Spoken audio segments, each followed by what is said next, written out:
Halo teman-teman, di sini saya akan menjelaskan tentang materi etika akademik dan bisnis. Untuk materi yang pertama ada hak dan kewajiban mahasiswa.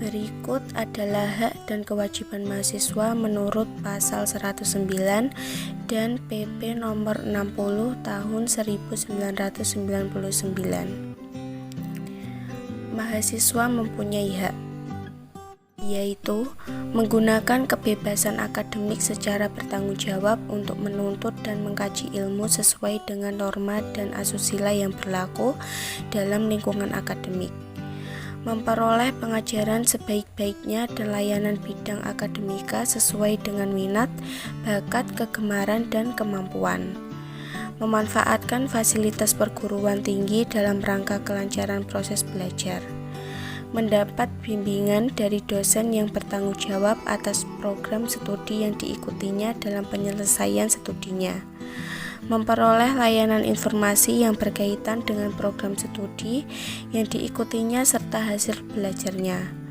menyelesaikan studi lebih awal dari jadwal yang ditetapkan sesuai dengan persyaratan yang berlaku, memperoleh layanan kesejahteraan sesuai dengan peraturan perundang-undangan yang berlaku, memanfaatkan sumber daya perguruan tinggi melalui perwakilan atau organisasi kemahasiswaan untuk mengurus mengatur kesejahteraan, minat dan tata kehidupan bermasyarakat, pindah ke perguruan tinggi lain atau program studi lain, bila mana memenuhi persyaratan penerimaan mahasiswa pada perguruan tinggi atau program studi yang berhak dimasuki, dan bila mana daya tampung perguruan tinggi atau program studi yang bersangkutan memungkinkan ikut serta dalam kegiatan organisasi mahasiswa pada perguruan tinggi yang bersangkutan, memperoleh pelayanan khusus bila mana menyandang cacat, menjadi anggota perpustakaan setelah memenuhi ketentuan khusus tentang keanggotaan perpustakaan,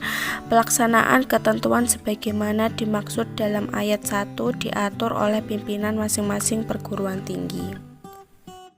Dan setiap mahasiswa berkewajiban untuk mematuhi semua peraturan atau ketentuan yang berlaku pada perguruan tinggi yang bersangkutan, ikut memelihara sarana dan prasarana serta kebersihan, ketertiban dan keamanan perguruan tinggi yang bersangkutan, ikut menanggung biaya penyelenggaraan pendidikan kecuali bagi mahasiswa yang dibebaskan dari kewajiban tersebut sesuai dengan peraturan yang berlaku, menghargai ilmu pengetahuan, teknologi, dan atau kesenian, menjaga kewibawaan dan nama baik perguruan tinggi yang bersangkutan, menjunjung tinggi kebudayaan nasional, tidak mencemarkan nama pimpinan, dosen, karyawan, dan seluruh akademika, menyiapkan diri untuk secara terus-menerus dan mengikuti kegiatan bertingkah laku, berdisiplin dan bertanggung jawab sehingga suasana belajar mengajar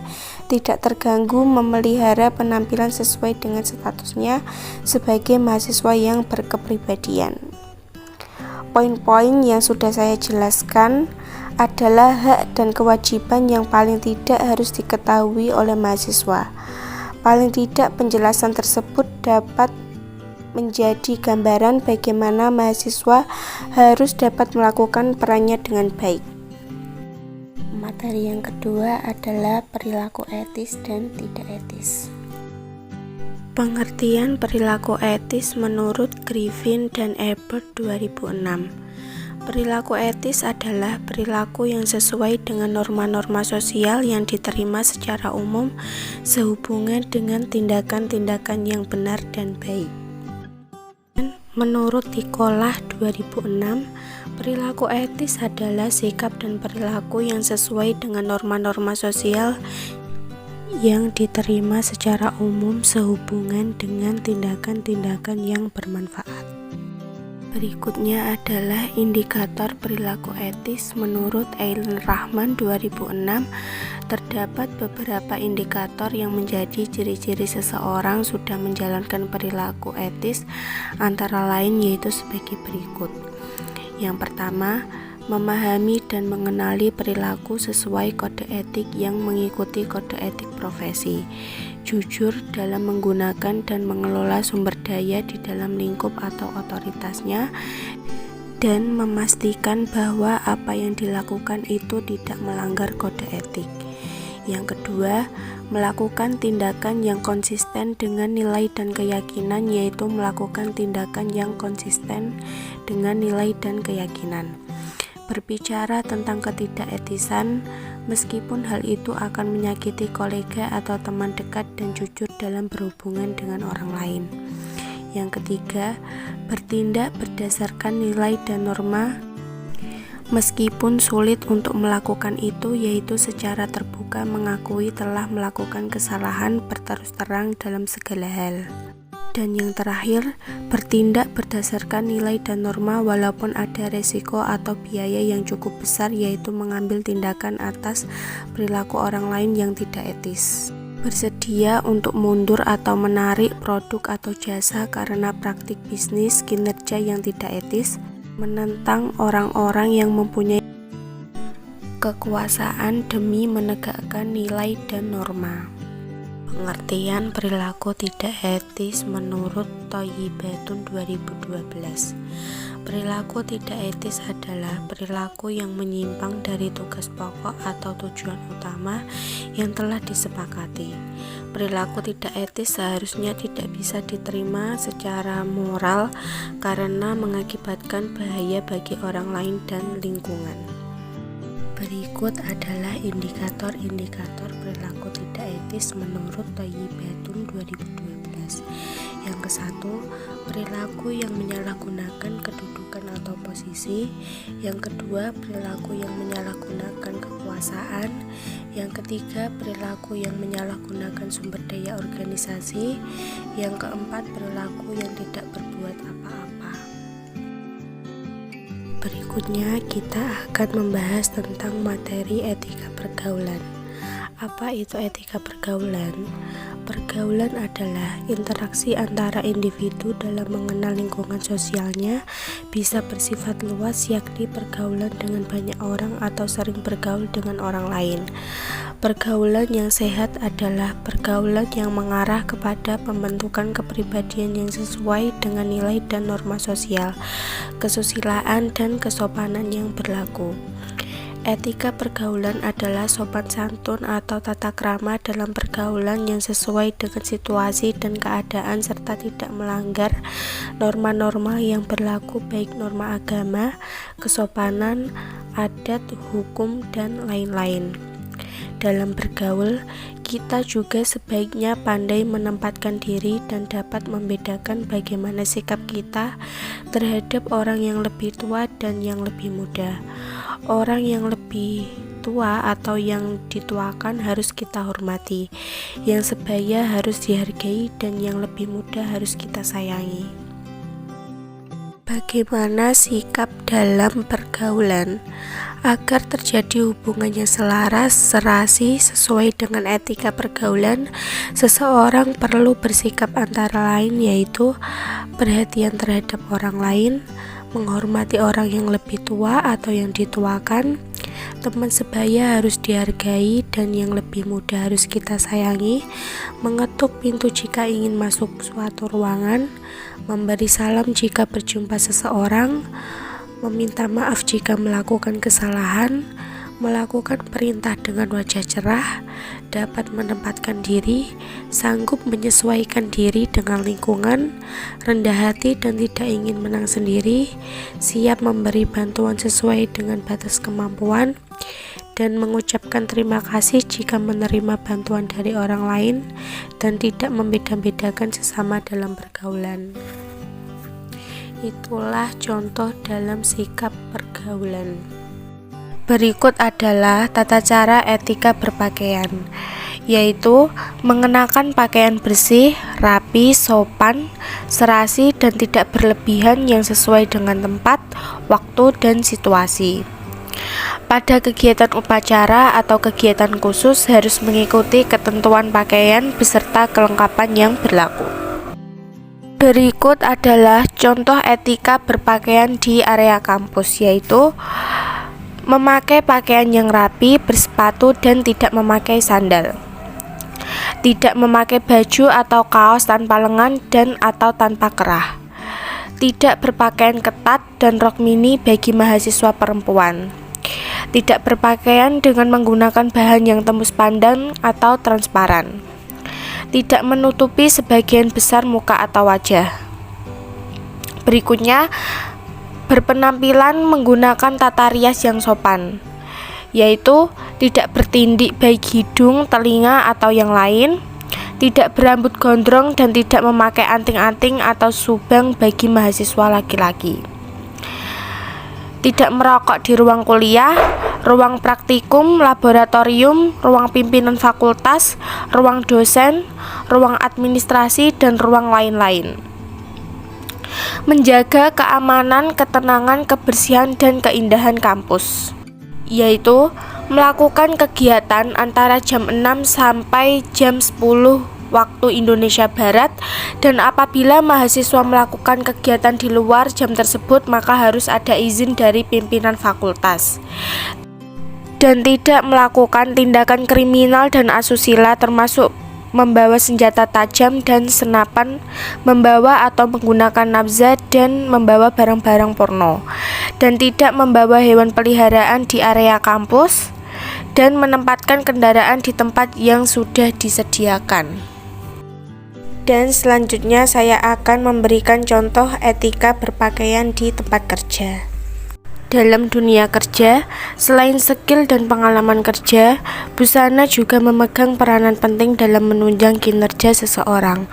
Hal itu dikarenakan busana dapat mencerminkan kepribadian seseorang.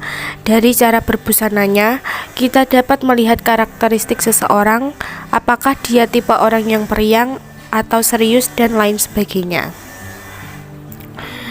Busana dapat menciptakan kesan tertentu terhadap si pemakai.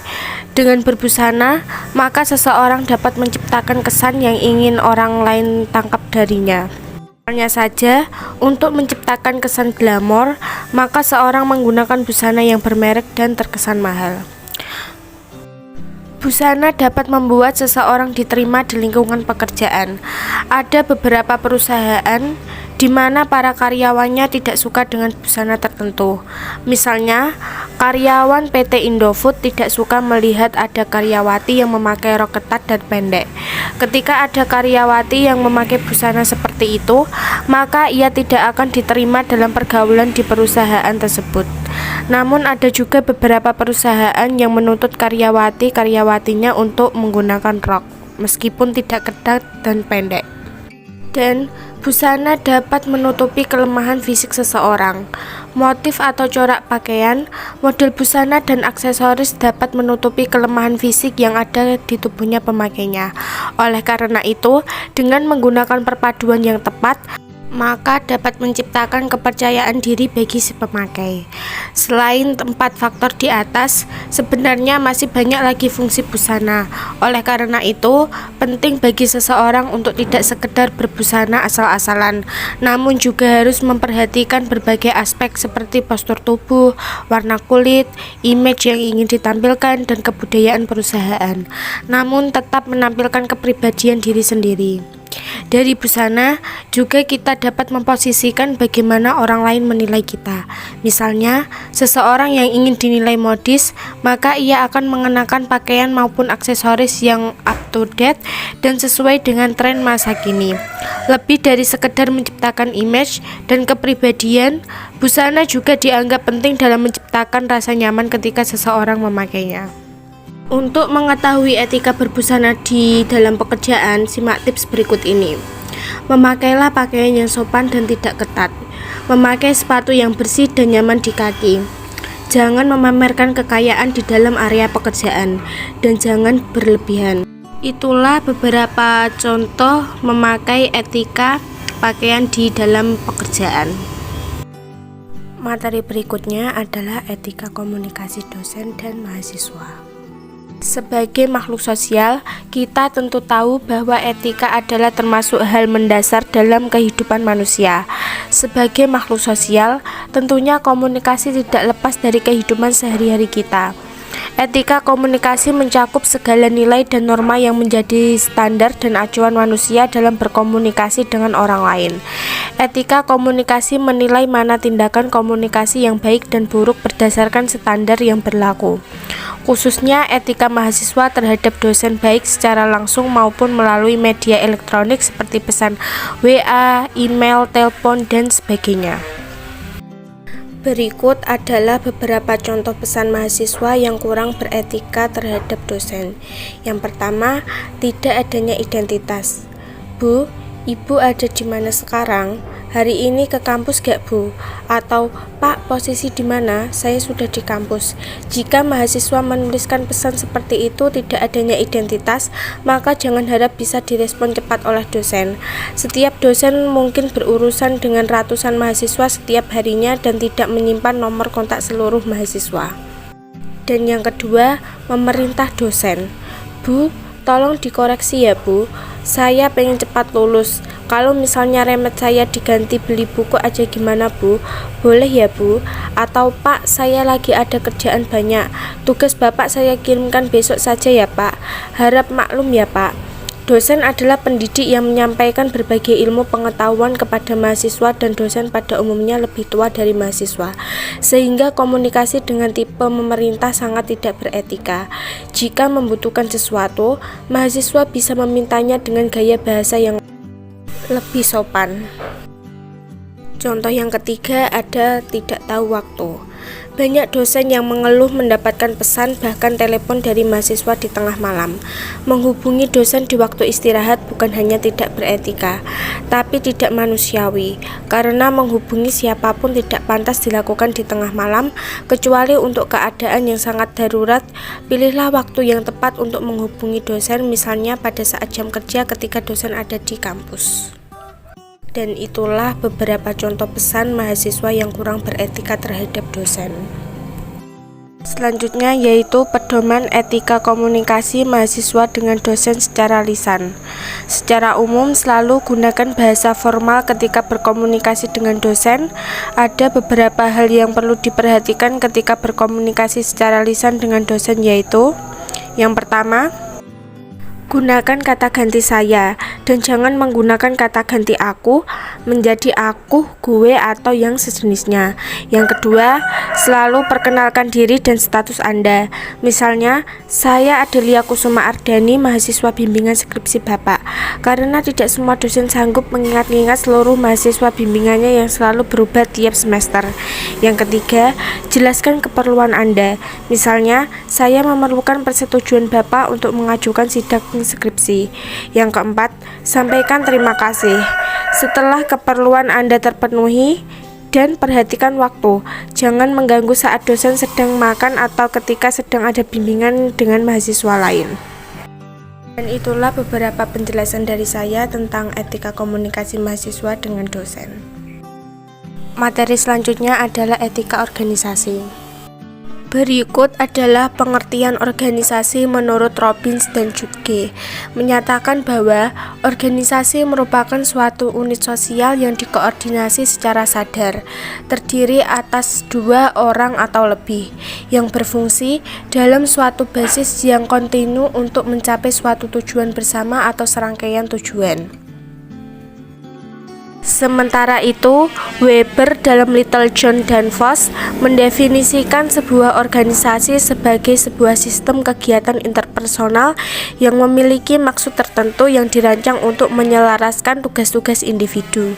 Hal ini tidak dapat dilakukan tanpa adanya otoritas, spesialisasi, dan regulasi. Aspek dari pengertian yang dikemukakan oleh Weber ini adalah bahwa suatu organisasi atau kelompok kerja sama ini mempunyai unsur sebagai berikut. A. Organisasi merupakan tata hubungan sosial. Dalam hal ini, seseorang individu melakukan proses interaksi sesama di dalam organisasi tersebut. Berikutnya B. Organisasi mempunyai batasan-batasan tertentu.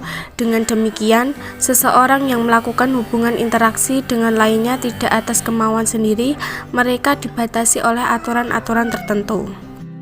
Berikutnya C. Organisasi merupakan suatu kumpulan tata aturan yang bisa membedakan suatu organisasi dengan kumpulan-kumpulan kemasyarakatan.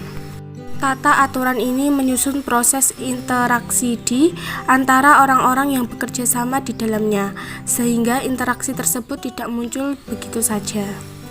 Berikutnya adalah teori-teori umum organisasi. Menurut George R. Terry menyebutkan bahwa teori-teori tentang pengorganisasian yang paling penting diantaranya adalah: yang pertama, teori neoklasikal, yakni teori yang menitik beratkan pada penyelesaian pekerjaan, pencapaian pekerjaan yang maksimum dicari melalui logika dan pengaturan, keseimbangan dari fungsi-fungsi yang diperlukan.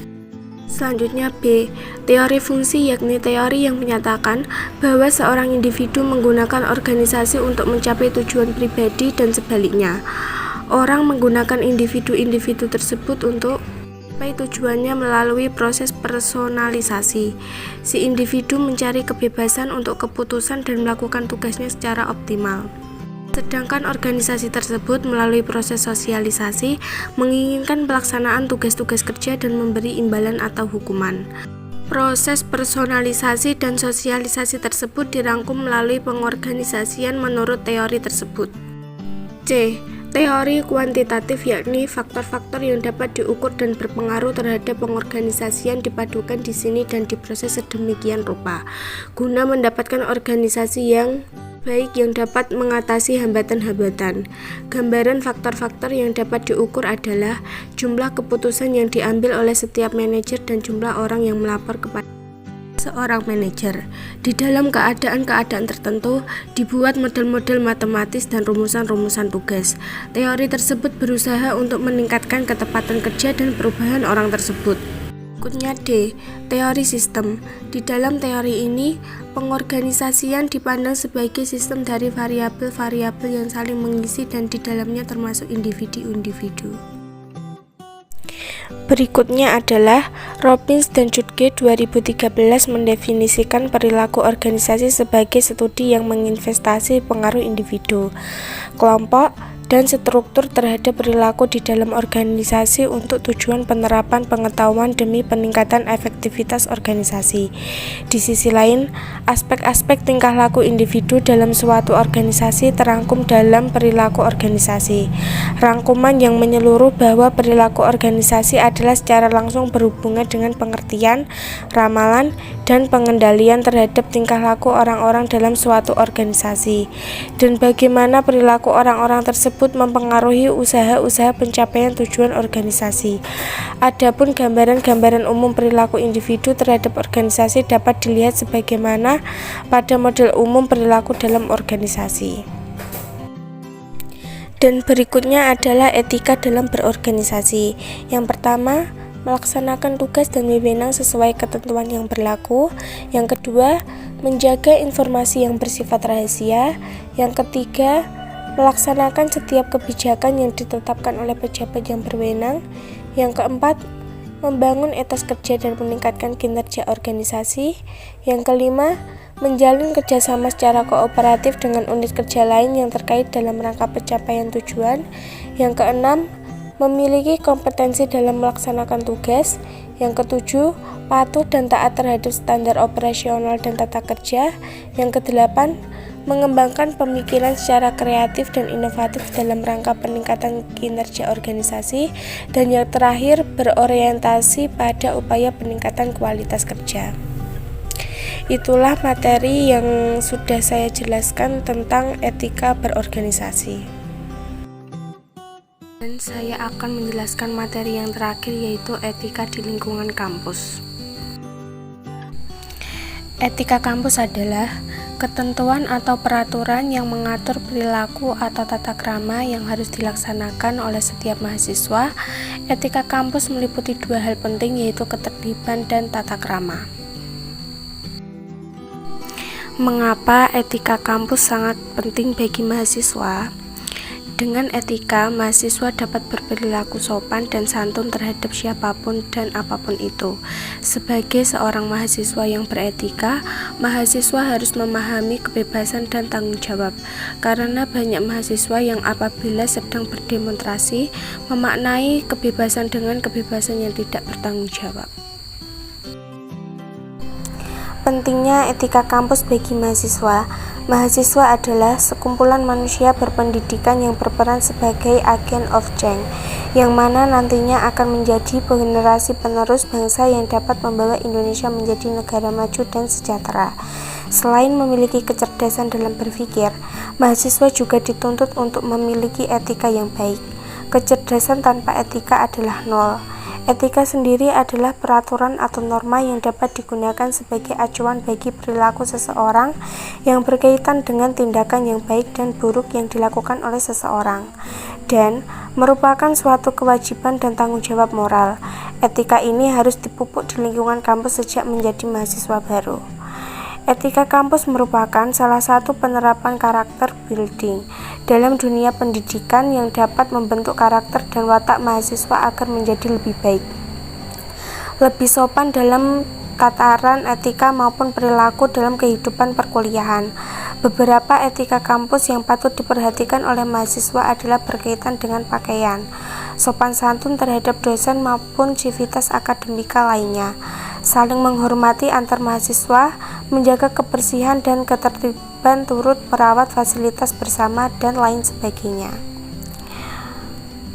Walaupun terlihat sepele, namun etika kampus adalah hal yang dapat membawa perubahan besar. Pembiasaan etika kampus sejak dini dapat mengasuh soft skill mahasiswa yang tidak dapat dipelajari di dalam kelas. Kebiasaan beretika ini akan sangat bermanfaat ke depannya saat mahasiswa terjun langsung ke tengah-tengah masyarakat. Pentingnya pemahaman etika bagi seseorang mahasiswa diperlukan sebelum memasuki dunia kerja. Hal ini bertujuan untuk memaksimalkan potensi dan kemampuan yang dimiliki tanpa harus terkendala dengan hubungan dan perilaku saat berada di lingkungan kerja. Di dunia kerja, yang dibutuhkan bukanlah lulusan ber-IPK 4, namun beretika 0 besar. Yang dibutuhkan adalah lulusan berkemampuan baik dan seimbang dengan etikanya yang baik pula.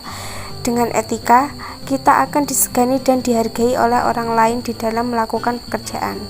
Oleh karena itu, mahasiswa seharusnya mampu beretika baik dalam kehidupan akademik, karena dengan beretika baik mampu menciptakan sumber daya manusia yang baik pula.